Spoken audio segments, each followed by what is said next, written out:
Hello, my dear. Let's get on to Chapter 3, shall we? All right.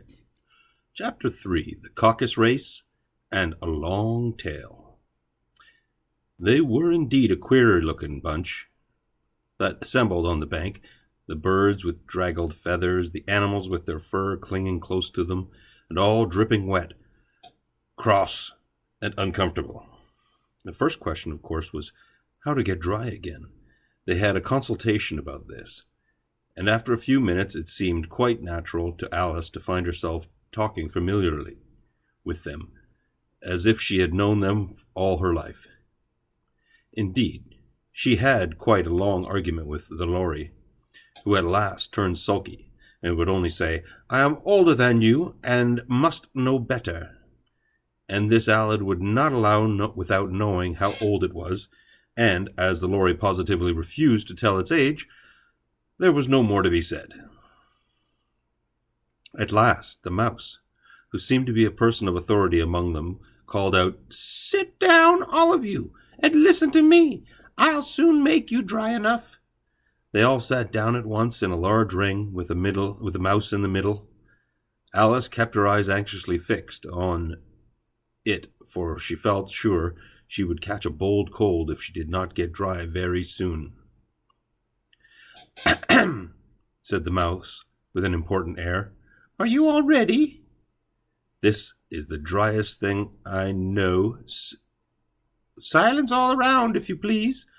William the Conqueror, whose cause was favored by the Pope, was soon submitted to by the English, who wanted leaders, and had been of late much accustomed to the usurpation and conquest. Edwin and Morcar, the Earls of Mercia and Northumbria." "Ugh," said the Lorry with a shiver. "I beg your pardon," said the mouse, frowning, but very politely. "Did you speak?" "Not I," said the Lorry hastily. "I thought you did," said the mouse. "I proceed. Edwin and Morcar, the Earls of Mercia and Northumbria, declared for him, and even Stigand, the patriotic Archbishop of Canterbury, found it advisable—" "Found what?" said the duck. "Found it," the mouse replied rather crossly. "Of course you know what it means." "I know what it means well enough when I find a thing," said the duck.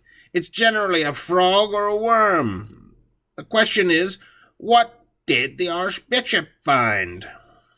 The mouse did not notice this question, but hurriedly went on. "Found it advisable to go with Edgar Atheling to meet William and offer him the crown. William's conduct at first was moderate, but the insolence of his Normans—" "How are you getting on now, my dear?" he continued, turning to Alice as it spoke. "As wet as ever," said Alice in a melancholy voice. "It doesn't seem to dry me at all."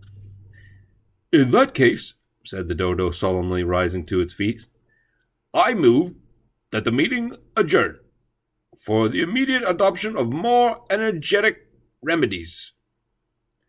"Speak English," said the eaglet. "I don't know the meaning of half those long words, and what's more, I don't believe you do either." And the eaglet bent down its head to hide a smile. Some of the other birds tittered audibly. "What I was going to say," said the dodo with an offended tone, "was that the best thing to get us dry would be a caucus-race." "What is a caucus-race?" said Alice. Not that she wanted much to know, but the dodo had paused, as if it thought that somebody ought to speak, and no one else seemed inclined to say anything. "Why," said the dodo, "the best way to explain it is to do it. And as you might like to try the thing yourself some winter day, I will tell you how the dodo managed it. First it marked out a race course in a sort of circle. The exact shape doesn't matter, it said. Then all the party were placed along the course here and there. There was no 1, 2, 3, and away, but they began running when they liked, and left off when they liked, so that it was not easy to know when the race was over. However, when they had been running half an hour or so, and were quite dry again, the dodo suddenly called out, "The race is over!" And they all crowded round it, panting and asking, "But who has won?" This question the dodo could not answer without a great deal of thought, and it sat for a long time with one finger pressed upon its forehead, the position in which you usually see Shakespeare in the pictures of him. While the rest waited in silence, at last the dodo said, "Everybody has won, and all must have prizes." "But who is to give the prizes?" quite a chorus of voices asked. "Why, she, of course," said the dodo, pointing to Alice with one finger. And the whole party at once crowded round her, calling out in a confused way, "Prizes! Prizes!" Alice had no idea what to do, and in despair she put her hand in her pocket and pulled out a box of comfits. Luckily the salt water had not got into it, and handed them round as prizes. There was exactly one apiece all round. "But she must have a prize herself, you know," said the mouse. "Of course," the dodo replied very gravely. "What else have you got in your pocket?" he went on, turning to Alice. "Only a thimble," said Alice sadly. "Hand it over here," said the dodo. Then they all crowded round her once more, while the dodo solemnly presented the thimble, saying, "We beg your acceptance of this elegant thimble." And when it had finished this short speech, they all cheered. Alice thought the whole thing very absurd, but they all looked so grave that she did not dare to laugh, and as she could not think of anything to say, she simply bowed and took the thimble, looking as solemn as she could. The next thing was to eat the comfits. This caused some noise and confusion, as the large birds complained that they could not taste theirs, and the small ones choked and had to be patted on the back. However, it was over at last, and they sat down again in a ring and begged the mouse to tell them something more.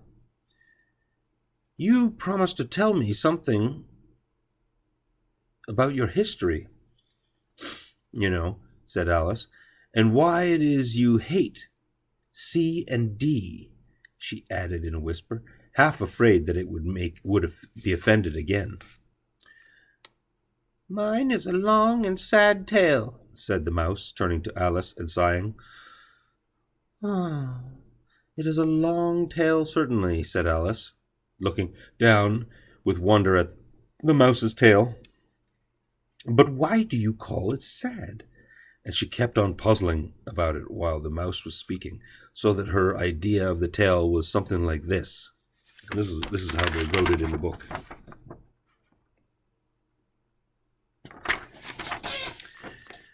Fury said to a mouse that he met in the house, "Let us both go to law.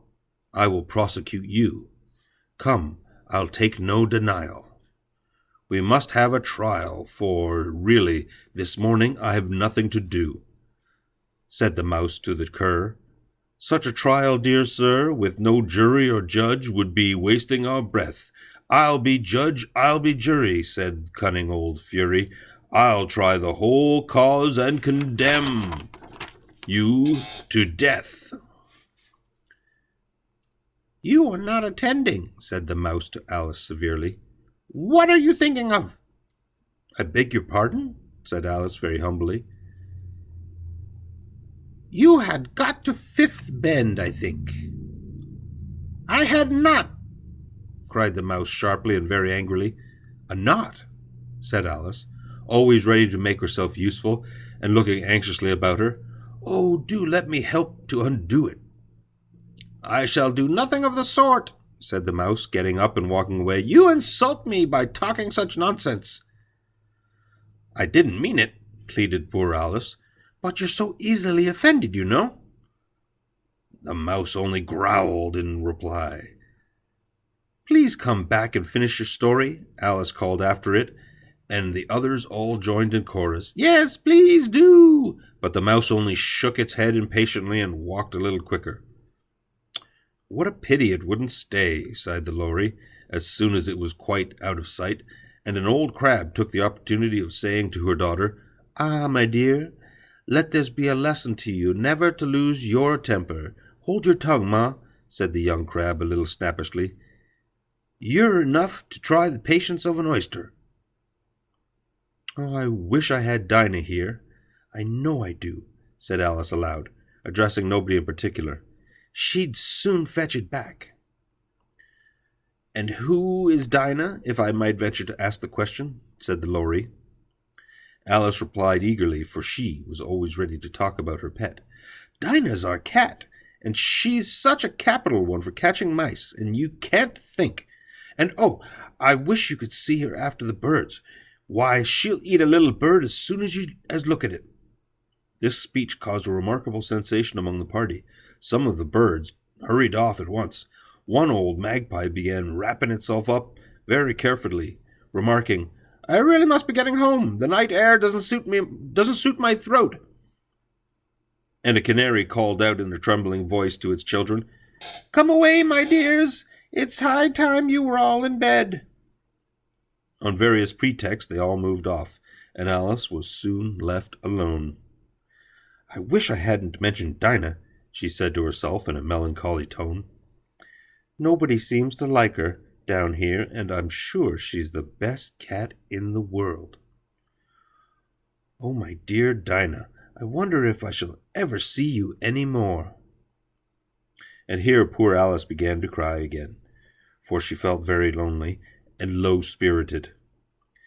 In a little while, however, she again heard a little pattering of footsteps in the distance, and she looked up eagerly, half hoping that the mouse had changed his mind and was coming back to finish his story.